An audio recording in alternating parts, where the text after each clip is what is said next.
Hello, Peter here, your Pinoy accountant. So in today's video, pag-usapan natin yung upcoming na deadline which is yung percentage tax for the second quarter, and yung deadline yan is this coming July 25 na. So if hindi pa kayo nakapag-file at nakapagbayad ng inyong percentage tax, this video is for you because mamaya pag-usapan natin yung biggest mistake sa paggawa ng inyong 2551Q or ng percentage tax niyo. I'm sure madami sa inyo ang ginagawa or ginawa itong napakalaking mistake in making your percentage tax return. So, abangan nyo yan mamaya. So, let's start. So, before we start pala, don't forget to like, comment, and subscribe to our YouTube channel, Pinoy Accountant. So, ito, quick review lang kung paano ba i-compute yung inyong percentage tax. Actually, it's very straightforward. Yung computation niya is just your net sales multiplied by 3%, the percentage tax rate, and that would give you your percentage tax due for the quarter. So again, yung pinafile natin for today is the second quarter, and it covers yung April, May, and June na months. So if you are, yung example natin today is Shopee seller. So if you are Shopee seller, yung nakaganda nito is you can generate it na from April 1 hanggang June 30. So yan yung coverage ng ating second quarter na quarterly percentage tax. If you are Lazada naman or TikTok, I think you can generate it monthly. So all you need to do is i-add nyo lang naman yon per month so that makukuha nyo ang inyong net sales.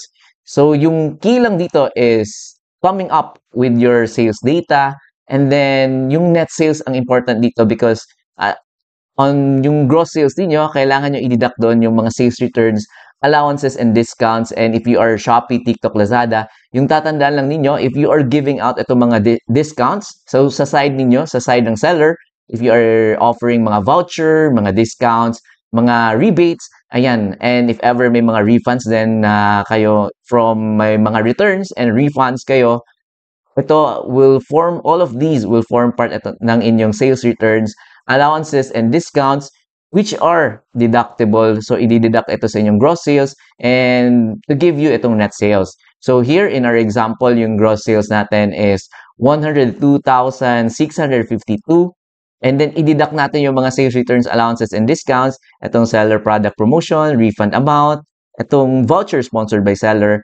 So, pag i-deduct natin lahat yan, na lahat ng sales returns, allowances, and discounts, these will give us itong net sales na 93,396 and multiply by 3%. That would give us yung percentage tax due ninyo na 2,801.88. So, ganun lang kasimple yung ating pag-compute. And let's proceed na sa EBIR form. So that ito, ipa-file na natin and then we'll proceed with payment. So sa payment ninyo, you can opt online na din, MyEG, or pwede din sa Maya. So i-open na natin ang ating EBIR form. So i-type lang ninyo inyong TIN number. So automatic yan yung sa pag-initial na paggamit ninyo. Lalabas na yung mga initial na nilagay nyo na information, itong RDO code, line of business, itong mga nakalagay dito. So let's proceed dito sa list of BIR forms. So again, yung gagamitin natin is the 2551Q. So i-scroll down lang ninyo. And we will be using itong version 2018. Ayan, 2551Q version 2018. I-click ninyo. And then i-click nyo itong fill up na button. And then click nyo lang OK. So hintayin nyo lang mag-load. So once nandito na tayo sa form itself. So again, this is the 2551Q quarterly percentage tax return, and ang deadline nito for the second quarter is July 25 na. So sa number 1 for the year ended, so we will be using calendar. So in most cases, if you are an individual taxpayer, calendar year tayo, ibig sabihin January to December.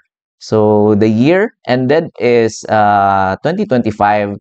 And then dito tayo sa number 3, ang quarter is second quarter na tayo. And amended return, no. And number of sheets, you just leave it lang as 0. And proceed tayo. Number 6, ayan, na-fill out na yung iba mga data. RDO code. And number 8, the taxpayer's name. Registered address. So, i-double check nyo lang yung mga items na kailangan yung fill outan. So far, may mga information naman nakalagay. So, email, And then dito na tayo sa number 12. Are you availing of tax relief under special law, international tax treaty?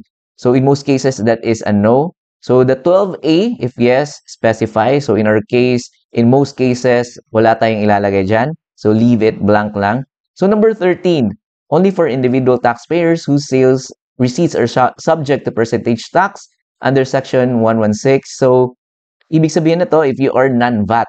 And tinatanong lang dito if what income tax rates are you availing. So this one is applicable lang actually sa initial quarter of filing. So sa first quarter.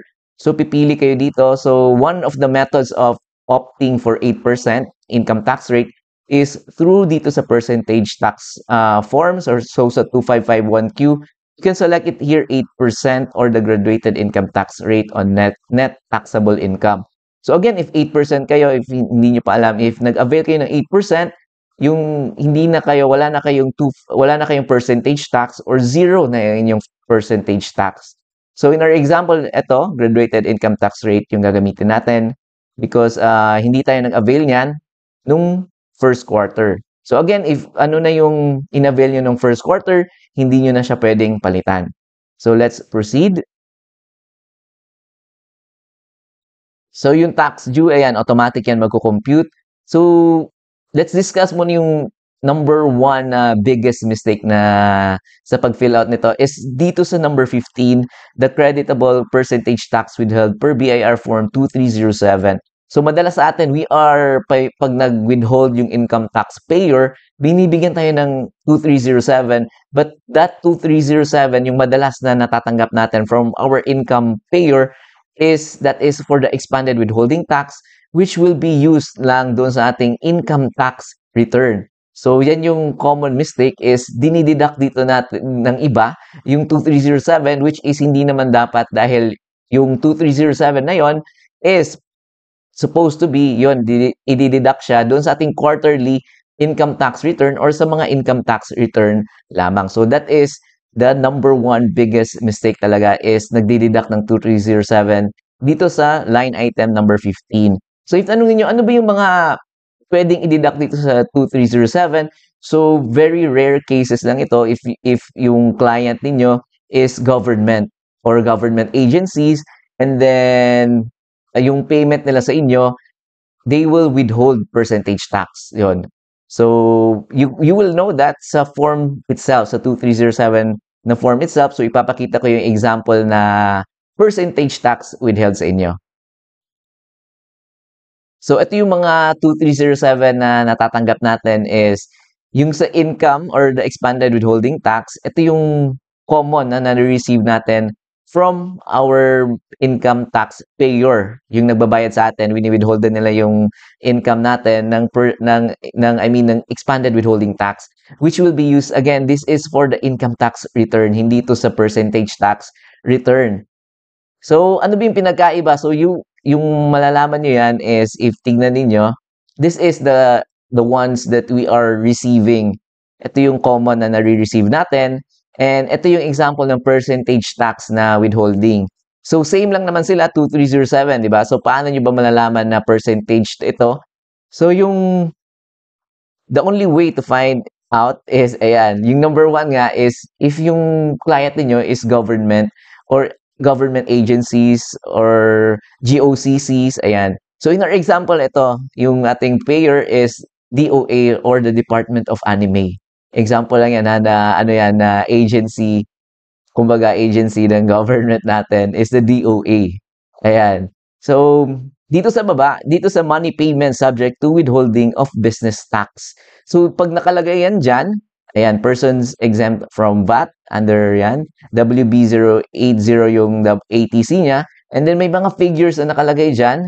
So, ito yung tax withheld na portion is 750 pag ganito yung na-receive ninyo from inyong government na clients, yan ang pwede nyong i-deduct sa i-deduct sa percentage tax at hindi nyo ito i-deduct sa income tax return. So magkaiba yung 2307 for the income tax return and the percentage tax return. So ito yung example na ito, for example lang is applicable to. So itong 750 is pwede nyong i-deduct doon sa ating 2551Q na form. So yun lang yung ano nyo palatandaan is pag nakalagay yan dito sa money payment subject to withholding of business tax. Ayan. So hindi naman yung common lang na 2307, ayan, income payment subject to expanded withholding tax. So ito, this is for the income tax return. So balik na tayo sa pag-fill out again, pag-complete ng 2551Q for your quarterly percentage tax return.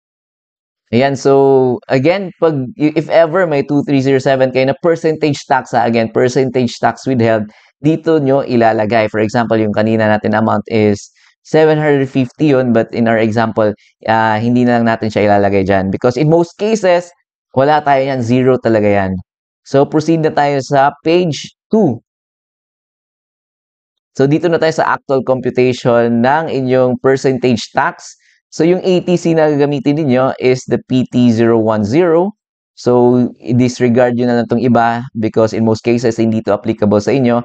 But if ano tayo, non-VAT, ito talaga yung ATC na applicable sa atin. Non-VAT that are non-VAT entities who are liable for percentage tax. Ito talaga PT010. So, lalagay niyo lang yung amount. So, balikan niyo yung Excel niyo or your source ng inyong sales data so that ito yung net sales yung ilalagay natin dito. So, again, this is for the second quarter. So, April, May, and June. So, yung iba nagkakamali din. Yung nilalagay dyan, probably January hanggang June na sales. So, tandaan nyo, for the second quarter, April, May, and June lang yung ilalagay natin dito na net sales na amount. So, balikan natin yung ating Excel. So, dito sa Excel, yung net sales natin is ito, 93,396. So, ito yung ilalagay natin na figure doon. So, balikan natin yung ating EBIR form. 93,396. Tama ba? 93,396. 396. And that would give us itong tax due na 2,801.88. Ayan. So, yung tax due niya is 2,801.88. So, tama yung na-compute natin sa ating Excel file kanina. So, balikan natin yung ating page 1. So, ayan, may nakalagay na dito na figures. Ayan, tax due natin is 2,801.88. And, ayan, creditable percentage tax return. If applicable, yung 2307. So, 0 again. Tax paid in, if ano to, amended return, 0 lang yan. Other tax credit payment, 0 again. So, yung payable natin is 2,801.88. So again, you can pay that using online na MyEG or Maya. So may video tayo na guide yan kung paano ba kayo magbayad ng inyong mga tax payments using MyEG and Maya. So, ayan. So try natin i-validate. Ayan. So successful. Pwede nyo i-save. And then, i-print niyo for your copy. And then, submit. Ayan, submit nyo. Are you sure you want to submit? So, i-okay lang ninyo until, if ever may nag-error yan, i-okay nyo and try nyo ulit i-submit until successfully is na-submit ninyo ang inyong 2551Q. And you will receive naman an email then na confirmation na successfully na-submit na ninyo ang inyong 2551Q. And from there, you can, isi-save nyo din pala yung email na yon. So that is your proof na of filing. And then you can pay na, again, using MyEG and Maya. And i-save nyo din yung proof of payment niyo. So, again, isi-save nyo yung form itself, the 2551Q for your file. And the email na tax return receipt confirmation. And then yung proof of payment, i-save nyo din, i-PDF file nyo. So that may copy kayo if ever lang in case na ma-audit kayo ng BIR, may mga supporting files kayong maipapakita. So again, yun lang yung ating video for today. Ika-cancel ko lang ito. And if may mga tanong kayo, just comment down below. My name is Peter again, your Pinoy accountant. And yung website natin is still up and running. www.pinoyaccountant.com. And again, may tabs tayo doon na donate tabs and may mga courses tayo na pwede kayo mag-enroll. So if you would want to help our channel, our website, ayan, pwede kayo mag-donate and pwede nyo din i-message. If may mga message kayo, pwede kong i-post sa donate na page ng ating website. So again, thank you very much and I'll see you in our next video.